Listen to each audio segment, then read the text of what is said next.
नमस्कार बंधुगण welcome back to my YouTube channel BNT education. आसंतु आज एक नुआ update FLN lesson plan for the month of December 2024 प्रथम द्वितीय एवं तृतीय श्रेणी निमंते चलित 2024-25 शिक्षा वर्ष डिसेंबर मासर मासिक पाठ्य योजना देखंतु डिसेंबर मासरे 3 सप्ताह आपणकर कार्य दिवस रही मोट कार्य दिवस जदि आम देखा 18 दिन तेबे आसंतु विलंब न करी नजर पकाइबा डिसेंबर मासरे प्रथम श्रेणी निमंते एफएलएन रो लेसन प्लान कौन रही देखंतु डिसेंबर मासर आपणकर प्रथम श्रेणी रो जदि आमे पाठ्य योजना को लक्ष्य करिबा बा लेसन प्लान ताले पाठ्यपुस्तक रही एथिरे देखंतु 4टी कलम रही प्रथम कलम देन 2 नंबर कलम रही 3 नंबर कलम 4 नंबर कलम यही प्रथम कलम रो हेडिंग रहिबो आपणकर शिक्षण सामग्री। ठीक सही भली द्वितीय कलम रो हेडिंग रहिबो आपणकर द्वितीय कलम रो हेडिंग रहिबो कोन ना अध्याय एवं तृतीय कलम रो हेडिंग रहिबो आपणकर शिक्षण कार्य। चतुर्थ कलम रो हेडिंग रहिबो आपणकर प्रत्याशित शिक्षण फलाफल। ये 4टी हेडिंग को लेकिन आम डिसेंबर मासर पाठ्य योजना प्रस्तुत करवा ताहले आपणकर प्रथम कलम रे देखंतु जो शिक्षण सामग्री रे निया जायछि प्रथम श्रेणी भाषा पई पाठ्यपुस्तक रे कोन ना पाठ रही आपणकर 17 ये पाठ 17 18 19 एवं 20 रही आपणकर अध्याय ए अध्याय आपणकर नेउलर घरतला पाठ 18 रे बरसा पाठ 19 रे हनुर कदलीखिया एवं एथिरे हमर शिक्षण कार्य कौन रही ना शिक्षण कार्य देखंतु आम जदि शिक्षण कार्य को लक्ष्य करिबा ताले शिक्षण कार्य रही कौन ना गल्पर आदर्श पठन और आलोचना आ कविता आवृत्ति। ठीक सही भली आम प्रत्याशित फलाफल बा एलो जदि आम देखिबा एक्सपेक्टेड लर्निंग आउटकम बा प्रत्याशित फलाफल ताले कविता आवृत्ति करिवे पिला माने गप को निज भाषा रे कहिबे गप और कविता संपर्कित निर्दिष्ट उत्तरमूलक प्रश्नर उत्तर देवे। ठीक सही भली आपणकर कविता पोस्टर जे देखिबा प्रथम श्रेणी रा ताले देखंतु कविता पोस्टर रे आपणकर रहिछि गरम जिलापी टिकी चढ़ई एवं शिक्षण कार्य रहिछि कविता आवृत्ति आ एक्सपेक्टेड लर्निंग आउटकम रे रहिछि कविता टिको आवृत्ति करिवे कविता संपर्कित प्रश्नर उत्तर मौखिक भाव देवे। ताले चित्र पोस्टर कौन रही प्रथम श्रेणी देखंतु प्रथम श्रेणी चित्र पोस्टर रही आपने लक्ष्य करि चित्र पोस्टर रे दिया जाइछि गाँ रे वर्षा मेला एवं एक्टिविटी नियाइछि चित्र आधारित आलोचना एवं एक्सपेक्टेड लर्निंग आउटकम रे रहिबो चित्र रे थिबा घटना वस्तु को चिन्हिबे कहिबे चित्र पोस्टर संबंधी निर्दिष्ट उत्तरमूलक प्रश्नर उत्तर देवे। एतत् सहित रही आपणकर अनुभूति आधारित प्रसंग पर्वपर्वाणी ऋतु एवं एक्सपेक्टेड लर्निंग आउटकम रे रही प्रसंग संबंधित आलोचना रे निज अनुभूति को जोड़ी निज घर भाषा रे कहिबे। तापर प्रथम श्रेणी रे से भाषा कार्य पुस्तिका को जदि हम देखिबा ताले सेतिरे सप्ताह 20 रु सप्ताह 22 रही एवं तार शिक्षण कार्य कौन रही ना शिक्षण कार्य आपणकर नियाछि डिकोडिंग संपर्कित कार्य। ए डिकोडिंग संपर्कित कार्य पई आपणकर एक्सपेक्टेड लर्निंग आउटकम ए सब निया जाइछि। कार्य पुस्तिका रे दिया जाइथिबा अक्षर शब्द वाक्य पढ़िबे और लिखिबे दंतेश तालबेश मूर्धन्येश एकार हर्षई ह हर्षौ घ शिखिबे आउ ए अक्षर को नहीं 2 रु 3 अक्षर विशिष्ट शब्द गढ़िबे पढ़िबे लिखिबे। पुनश्च कार्य पुस्तिका रे थिबा 20 रु 25 शब्द विशिष्ट डिकोडेबल पाठ पढ़िबे। ये थिला कार्य पुस्तिका। देन जदि गल्प कार्ड देखिबा आपनकर गल्प कार्ड रे देखंतु मीनार घर 2टी पिंपुडी एथिरे आपनकर एक्टिविटी कोन निया जिवो ना मार्गदर्शी पठन एवं एक्सपेक्टेड लर्निंग आउटकम 3टी निया जाइछि जेथिरे गल्पर सारांश निज भाषा रे कहिबे गल्प संबंधित प्रश्नर उत्तर देवे गल्प कार्ड को शिक्षकों सहायता रे पिला माने पढ़िबे। जदि हम बड़ बही कथा चिंता करबा ताले बड़ बही रे कोन दिया जाइछि ना बड़ बही रे आपणकर कुकुड़ा ଛୁଆ ବଜାର ଗଲା, ମା ଓ ଛୁଆ। ଏଥିରେ ଆପଣଙ୍କର ଏକ୍ସପେକ୍ଟେଡ ଲର୍ଣ୍ଣିଂ ଆଉ ଆକ୍ଟିଭିଟି ନିଆଯାଇଛି ସହଭାଗୀ ପଠନ। ଏକ୍ସପେକ୍ଟେଡ ଲର୍ଣ୍ଣିଂ ଆଉଟକମ୍ 3ଟା ନିଆଯାଇଛି। ବଡ଼ ବହିର କାହାଣୀଟିକୁ ନିଜ ଭାଷାରେ ଶୁଣାଇବା, ବଡ଼ ବହି ସମ୍ବନ୍ଧୀୟ ନିର୍ଦ୍ଦିଷ୍ଟ ପ୍ରଶ୍ନର ଉତ୍ତର ପିଲାମାନେ ଦେବେ, ବଡ଼ ବହିରେ ଥିବା ମୁଖ୍ୟ ଶବ୍ଦ ଗୁଡ଼ିକୁ ପଢ଼ିବେ ଆଉ ଲେଖିବେ। ଦେନ୍ ଆସିବା ଗଣିତ।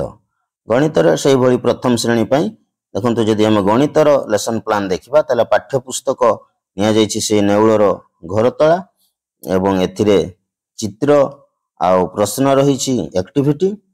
2ଟି ଏକ ଅଙ୍କ ବିଶିଷ୍ଟ ସଂଖ୍ୟାର ଯୋଗ କରିବେ, ଯୋଗଫଳ 18 ମଧ୍ୟରେ। ଦେନ୍ କାର୍ଯ୍ୟପୁସ୍ତିକା ଯଦି ଆମେ ଦେଖିବା, ଗଣିତ କାର୍ଯ୍ୟପୁସ୍ତିକା ସପ୍ତାହ 23ରୁ 24, ସେଥିରେ ଯେଉଁ ଚିତ୍ର ଆଉ ପ୍ରଶ୍ନ ରହିଛି ତାର ଶିକ୍ଷଣ କାର୍ଯ୍ୟକୁ ନେଇ ଆମେ ଏକ୍ସପେକ୍ଟେଡ ଲର୍ଣ୍ଣିଂ ଆଉଟକମ୍ ପୃଷ୍ଠା 68ରୁ 80ର କାର୍ଯ୍ୟ କଲେ ଏକ୍ସପେକ୍ଟେଡ ଲର୍ଣ୍ଣିଂ ଆଉଟକମ୍ ବାହାରିବ।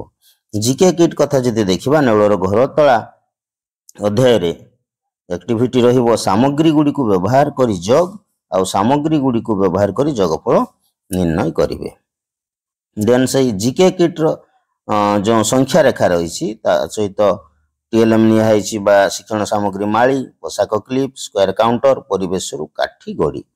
ଏବଂ ଗଣିତ ପାଠ୍ୟପୁସ୍ତକ କଥା ଯଦି ଆମେ ଦେଖିବା ତାହେଲେ ଗଣିତ ପାଠ୍ୟପୁସ୍ତକରେ ରହିଛି ଆପଣଙ୍କର ବରଷା, ସେଥିରେ ଚିତ୍ର ଆଉ ପ୍ରଶ୍ନ ଆକ୍ଟିଭିଟି ରହିଛି।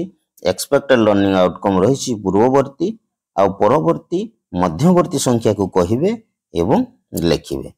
ଦେନ୍ ଜିକେ କିଟ୍ର ସଂଖ୍ୟା ରେଖା, ମାଳି, ପୋଷାକ, କ୍ଲିପ୍, ସ୍କୋୟାର କାଉଣ୍ଟର, ପରିବେଶରୁ କାଠି ଗୋଡ଼ି, ଆକୁ ନେଇକି ବର୍ଷା ଅଧ୍ୟାୟରେ ଆପଣଙ୍କର କ'ଣ ରହିଛି ଆକ୍ଟିଭିଟି ବା ଶିକ୍ଷଣ କାର୍ଯ୍ୟ କ'ଣ ରହିଛି ନା ଶିକ୍ଷଣ କାର୍ଯ୍ୟ ରହିଛି ସାମଗ୍ରୀ ଗୁଡ଼ିକୁ ବ୍ୟବହାର କରି ପୂର୍ବବର୍ତ୍ତୀ, ପରବର୍ତ୍ତୀ, ମଧ୍ୟବର୍ତ୍ତୀ ସଂଖ୍ୟା ଚିହ୍ନଟ।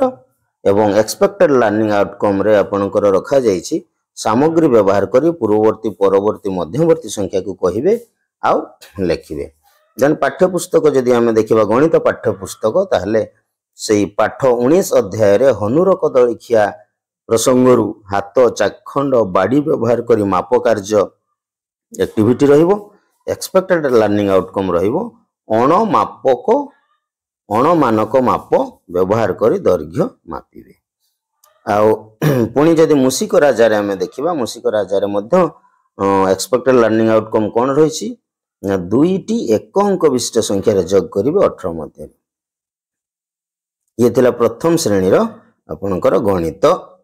ପୁଣି ଗଣିତରେ ରହିଛି ନେଉଳର ଘରତଳା, 2ଟି ଏକ ଅଙ୍କ ବିଶିଷ୍ଟ ସଂଖ୍ୟାର ଯୋଗ ଆଉ ପୃଷ୍ଠା 68ରୁ 80 ମଧ୍ୟରେ କାର୍ଯ୍ୟ।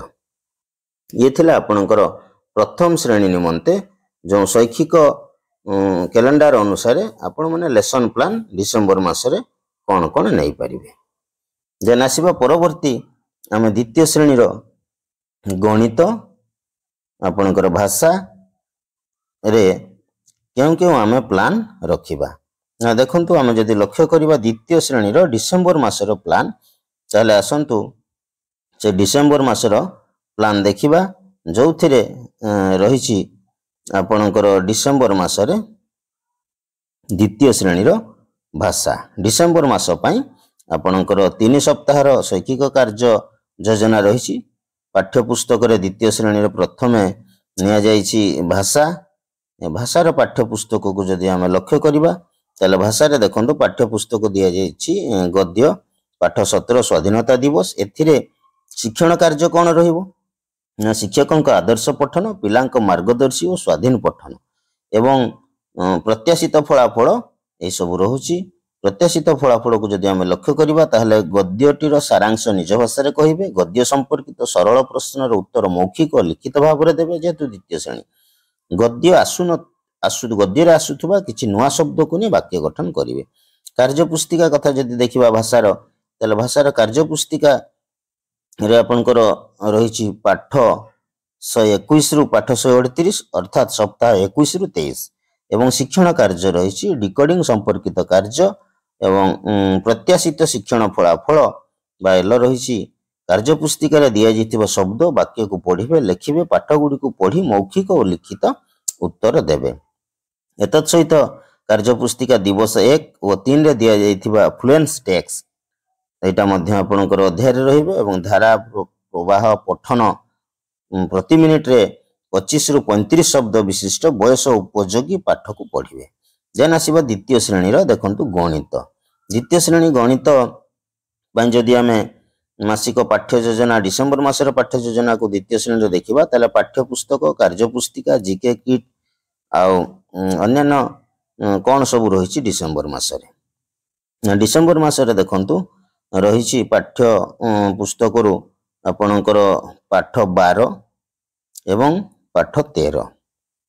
ଯଦି ପାଠ 12 ଆଉ 13କୁ ଆମେ ଲକ୍ଷ୍ୟ କରିବା ତାହେଲେ ପାଠ 12, 13 କୁ ନେଇକି ଆପଣଙ୍କର ଗଣିତର ଡିସେମ୍ବର ମାସର ଯେଉଁ 18 ଦିନ କାର୍ଯ୍ୟ ଦିବସର ଏଠାରେ ଏକ ପ୍ଲାନ୍ ଆପଣମାନଙ୍କୁ ପ୍ରଦାନ କରାଯାଉଛି। ପାଠ 12ରେ ଆପଣଙ୍କର ଶିକ୍ଷଣ କାର୍ଯ୍ୟ କ'ଣ ରହିବ? ଗପ, ଚିତ୍ର ଆଉ ସମସ୍ୟା ସମାଧାନର ପ୍ରକଳ୍ପ। ଏଠାରେ ଏଇ 3ଟି ଆକ୍ଟିଭିଟି ରହିଛି ଏବଂ এই 3ଟି ଆକ୍ଟିଭିଟି ପାଇଁ ପ୍ରତ୍ୟାଶିତ ଫଳାଫଳ କ'ଣ ବାହାରିବ ନା 3-4ଟି ନୋଟ୍ ଓ ମୁଦ୍ରା ବ୍ୟବହାର କରି 100 ଟଙ୍କା ମଧ୍ୟରେ ଯେକୌଣସି ପରିମାଣକୁ ଉପସ୍ଥାପନ କରିବେ। ଠିକ୍ ସେହିଭଳି କାର୍ଯ୍ୟପୁସ୍ତିକା 21, ସପ୍ତାହ 21, ସପ୍ତାହ 22, ସପ୍ତାହ 23 ସେଥିରେ ଶିକ୍ଷଣ କାର୍ଯ୍ୟ ରହିଛି ଚିତ୍ର ଦେଖି ଖାଲି ଘର ପୂରଣ ଆଉ ସମସ୍ୟା ସମାଧାନ। ପୃଷ୍ଠା 129 ରୁ 146ର କାର୍ଯ୍ୟ ପ୍ରତ୍ୟାଶିତ ଫଳାଫଳ ଭାବରେ ନେବେ ଏବଂ ଜିକେ କିଟ୍ର ଯେଉଁ ଖେଳନା ନୋଟ୍ ଶିକ୍ଷଣ ସାମଗ୍ରୀକୁ ବ୍ୟବହାର କରିବେ ସେଥିରେ ଖେଳନା ନୋଟ୍ ଓ ମୁଦ୍ରାର ବ୍ୟବହାର ହିସାବ ପ୍ରତ୍ୟାଶିତ ଫଳାଫଳ ରହିବ। ଖେଳନା ନୋଟ୍ ଓ ମୁଦ୍ରା ବ୍ୟବହାର କରି ଆପଣଙ୍କର ଟଙ୍କା ପଇସାର ହିସାବ କରିବେ ଆଉ ସମସ୍ୟାର ସମାଧାନ କରିବେ। ପାଠ୍ୟପୁସ୍ତକରେ ଆପଣଙ୍କର ପାଠ 13ରେ ଲମ୍ବ କେତେ ଜାଣିବା, ତହିଁରେ ଆପଣଙ୍କର ଶିକ୍ଷଣ କାର୍ଯ୍ୟ କ'ଣ ରହିଛି ନା ଗପ, ଅନୁମାନ ମାପ, ପ୍ରକୃତ ମାପ, ସାରଣୀ ପୂରଣ। ପ୍ରତ୍ୟାଶିତ ଫଳାଫଳ ରହିଛି ଆପଣଙ୍କର ଦୈର୍ଘ୍ୟ ବା ଦୂରତାକୁ ବିଭିନ୍ନ ଅଣମାନକ ଏକକରେ ଆକଳନ କରିବେ ଓ ମାପିବେ। କାର୍ଯ୍ୟପୁସ୍ତିକା ସପ୍ତାହ 24 ମଧ୍ୟ କରିବେ। ଦେନ୍ ଆସିବ ଶିକ୍ଷଣ ସାମଗ୍ରୀ ଆପଣଙ୍କର ଦିଆସିଲି, କାଠି, ରୋଲ, ବାଡ଼ି, ଡଷ୍ଟର, ଲମ୍ବ କେତେ ଜାଣିବା ଅଧ୍ୟାୟରୁ ଶିକ୍ଷଣ କାର୍ଯ୍ୟ ରହିବ ଆନୁମାନିକ ମାପ, ପ୍ରକୃତ ମାପ ମଧ୍ୟରେ ତୁଳନା, ବିଭିନ୍ନ ସାମଗ୍ରୀକୁ ନେଇକି ଚାଖଣ୍ଡ ହାତ ବ୍ୟବହାର କରି ଲମ୍ବ ଚିହ୍ନଟ, ବିଭିନ୍ନ ଅଣମାନକ ମାପ କରି ଅନୁମାନ ମାପ, ପ୍ରକୃତ ମାପ ତୁଳନା କରିବେ ଓ ସମସ୍ୟା ସମାଧାନ କରିବେ। ଇଏ ଥିଲା ଆପଣଙ୍କର ଡିସେମ୍ବର ମାସରେ ଦ୍ୱିତୀୟ ଶ୍ରେଣୀର ଲେସନ୍ ପ୍ଲାନ୍। ଦେନ୍ ଆସନ୍ତୁ ଦେଖିବା ତୃତୀୟ ଶ୍ରେଣୀ ନିମନ୍ତେ ଡିସେମ୍ବର ମାସର ଲେସନ୍ ପ୍ଲାନ୍ କ'ଣ ରହିଛି। ନା ଯଦି ଆମେ ତୃତୀୟ ଶ୍ରେଣୀ ନିମନ୍ତେ ଡିସେମ୍ବର ମାସରେ ଦେଖିବା ଲେସନ୍ ପ୍ଲାନ୍ ପ୍ରଥମେ ଭାଷାରେ, ତାହେଲେ ପାଠ୍ୟପୁସ୍ତକ ଭାଷା ତାଙ୍କର ଯେଉଁ ଆମ ସାହିତ୍ୟ ଏବଂ ରହିଛି ପାଠ୍ୟପୁସ୍ତକ ଆମ ଭାଷା ଆମ ସାହିତ୍ୟ, ସେଥିରେ ତାଙ୍କର ଅଧ୍ୟାୟ ରହିଛି ଜାତୀୟ କବି ବୀରକିଶୋର ଆଉ ଅନେକ ଫୁଲର ମାଳଟି। ଏଥିରେ ଶିକ୍ଷଣ କାର୍ଯ୍ୟ ଆପଣମାନେ କ'ଣ ରଖିବେ ନା ଶିକ୍ଷକଙ୍କ ଆଦର୍ଶ ପଠନ, ପିଲାଙ୍କ ମାର୍ଗଦର୍ଶୀ ପଠନ ଓ ସ୍ୱାଧୀନ ପଠନ। ଯଦି ଆମେ ଲକ୍ଷ୍ୟ କରିବା ପ୍ରତ୍ୟାଶିତ ଫଳାଫଳକୁ, ତାହେଲେ ପ୍ରତ୍ୟାଶିତ ଫଳାଫଳ ଭାବରେ ଆପଣମାନେ ପଦ୍ୟ ଓ ଗଦ୍ୟ ପଢ଼ିବେ। ତାପରେ ପଦ୍ୟ ଓ ଗଦ୍ୟର ସାରାଂଶ ମାନକ ଭାଷାରେ ପିଲାମାନେ କହିବେ। ଗଦ୍ୟ ପଦ୍ୟ ସମ୍ପର୍କିତ ସରଳ ପ୍ରଶ୍ନର ଉତ୍ତର ପିଲାମାନେ ମୌଖିକ ଓ ଲିଖିତ ଭାବରେ ଦେବେ ଏବଂ ପିଲାମାନେ ଭାବଭଙ୍ଗୀ ସହ ପଦ୍ୟ ଆବୃତ୍ତି କରିବେ। କାର୍ଯ୍ୟପୁସ୍ତିକା ଆପଣଙ୍କର ସପ୍ତାହ 21 ରୁ 23 ସେଥିରେ ଶିକ୍ଷଣ କାର୍ଯ୍ୟ ରହିଛି ଆପଣଙ୍କର ଡିକୋଡିଂ କାର୍ଯ୍ୟ ଏବଂ ପ୍ରତ୍ୟାଶିତ ଫଳାଫଳ ରହିଛି କାର୍ଯ୍ୟପୁସ୍ତିକାରେ ଦିଆଯାଇଥିବା ଶବ୍ଦ ବାକ୍ୟ ପଢ଼ିବେ, ଲେଖିବେ, ପାଠ ଗୁଡ଼ିକୁ ପଢ଼ି ମୌଖିକ ଲିଖିତ ଉତ୍ତର ଦେବେ। କାର୍ଯ୍ୟପୁସ୍ତିକା ଦିବସ 1, 3, 5ରେ ଫ୍ଲୁଏନ୍ସି ଟେକ୍ସଟ, ଧାରା ପ୍ରବାହ ପଠନ, ପିଲାଟି 1 ମିନିଟରେ 55 ରୁ 60 ଶବ୍ଦ ବିଶିଷ୍ଟ ପାଠକୁ ନିର୍ଭୁଲ ଭାବେ ପଢ଼ିବ। ପୁଣି ଗଳ୍ପ କାର୍ଡ କ'ଣ ରହିଛି ତୃତୀୟ ଶ୍ରେଣୀରେ ଦେଖନ୍ତୁ, ମିଲିର ବିଲେଇ, ଚିକୁ ମିକୁ, ଉଡ଼ିବା ଆସ। ମାର୍ଗଦର୍ଶୀ ପଠନ, ସ୍ୱାଧୀନ ପଠନ ଶିକ୍ଷଣ କାର୍ଯ୍ୟ ରହିବ। ପ୍ରତ୍ୟାଶିତ ଫଳାଫଳ ରହିବ କ'ଣ ନା ପ୍ରତ୍ୟାଶିତ ଫଳାଫଳରେ ଆପଣଙ୍କର ଗଳ୍ପ କାର୍ଡରେ ଥିବା ଗଳ୍ପକୁ ପଢ଼ିବେ, ଗଳ୍ପର ସାରାଂଶ ନିଜ ଭାଷାରେ କହିବେ, ନିଜ ଅନୁଭୂତି ଆଧାରରେ ଗପକୁ ଆଗକୁ ବଢ଼ାଇବେ। ଇଏ ଥିଲା ତୃତୀୟ ଶ୍ରେଣୀ ନିମନ୍ତେ ଭାଷା। ଦେନ୍ ଗଣିତ ଯଦି ଦେଖିବା, ଗଣିତରେ ଆପଣଙ୍କର ପାଠ୍ୟପୁସ୍ତକ ପାଠ 14 ଯେଉଁ ଓଜନ ଓ ପରିମାଣ ଜାଣିବା ତାହା ଅଧ୍ୟାୟରେ ରହିବ ଏବଂ ତୃତୀୟ କଲମ ଯେଉଁ ଆମର ରହିଛି ଶିକ୍ଷଣ କାର୍ଯ୍ୟ ବା ଆକ୍ଟିଭିଟି, ଏଥିରେ ଆପଣଙ୍କର ଗପ, ଚିତ୍ର, ସମସ୍ୟା ସମାଧାନ ଶିକ୍ଷଣ କାର୍ଯ୍ୟ ନିଆଯିବ ଏବଂ ପ୍ରତ୍ୟାଶିତ ଫଳାଫଳ କ'ଣ ରଖିବେ ନା ସରଳ ନିକିତି ବ୍ୟବହାର କରି ଓଜନ ଓ ହାଲୁକା ବସ୍ତୁର ତୁଳନା କରିବେ। ଓଜନର ଗ୍ରାମ କିଲୋଗ୍ରାମ ମାପ ପ୍ରକାଶ କରିବେ। ତରଳ ପଦାର୍ଥର ମାପ ମଧ୍ୟ ଲିଟର ମିଲିଲିଟର ମାପ ସମ୍ବନ୍ଧୀୟ ସମସ୍ୟା ସମାଧାନ ପିଲାମାନେ କରିବେ। କାର୍ଯ୍ୟପୁସ୍ତିକା ଯଦି ଆମେ ଲକ୍ଷ୍ୟ କରିବା ତାହେଲେ କାର୍ଯ୍ୟପୁସ୍ତିକାରେ ଆପଣଙ୍କର ସପ୍ତାହ 23-24 ରହିଛି, ଯେଉଁଥିରେ ଶିକ୍ଷଣ କାର୍ଯ୍ୟ ରହିଛି ଆପଣଙ୍କର ଚିତ୍ର ସମସ୍ୟା ସମାଧାନ ଏବଂ ପୃଷ୍ଠା 137ରୁ 148 ଯେଉଁ କାର୍ଯ୍ୟପୁସ୍ତିକା ରହିଛି କାର୍ଯ୍ୟଫର୍ଦ୍ଦ ପୂରଣ କରିବେ। ଜିକେ କିଟ୍ର ତରାଜୁ ଶିକ୍ଷଣ ସାମଗ୍ରୀ ନେବେ, 10 ଆଧାର ବ୍ଲକ ପଳା ଇତ୍ୟାଦି। ଓଜନ ପରିମାଣ ଜାଣିବା ପ୍ରସଙ୍ଗକୁ ନେଇକି ବିଭିନ୍ନ ସାମଗ୍ରୀ ବ୍ୟବହାର କରି ଓଜନ ଓ ତରଳ ମାପ, ସାମଗ୍ରୀ ବ୍ୟବହାର କରି ଓଜନ ତରଳ ମାପ କରି ସମସ୍ୟା ସମାଧାନ କରିବେ। ଇଏ ଥିଲା ଆପଣଙ୍କର ଭାଷା ଗଣିତ ନିମନ୍ତେ ପ୍ରଥମରୁ ତୃତୀୟ ଶ୍ରେଣୀ ପାଇଁ ଆପଣଙ୍କର ଡିସେମ୍ବର ମାସର ପାଠ୍ୟ ଯୋଜନା, ମୋଟ କାର୍ଯ୍ୟ ଦିବସ 18। ଦୀର୍ଘ ସମୟ ଧରି ଆପଣମାନେ ମୋ BNT ଏଜୁକେସନ ସହିତ ଜଡ଼ିତ ଥିବାରୁ ଆପଣମାନଙ୍କୁ ବହୁତ ବହୁତ ଧନ୍ୟବାଦ। ପୁଣି ଦେଖା ହେବ ଅନ୍ୟ ଏକ ଭିଡ଼ିଓରେ, ସେତେବେଳେ ପର୍ଯ୍ୟନ୍ତ ବିଦାୟ। ଜୟ ଜଗନ୍ନାଥ, ନମସ୍କାର।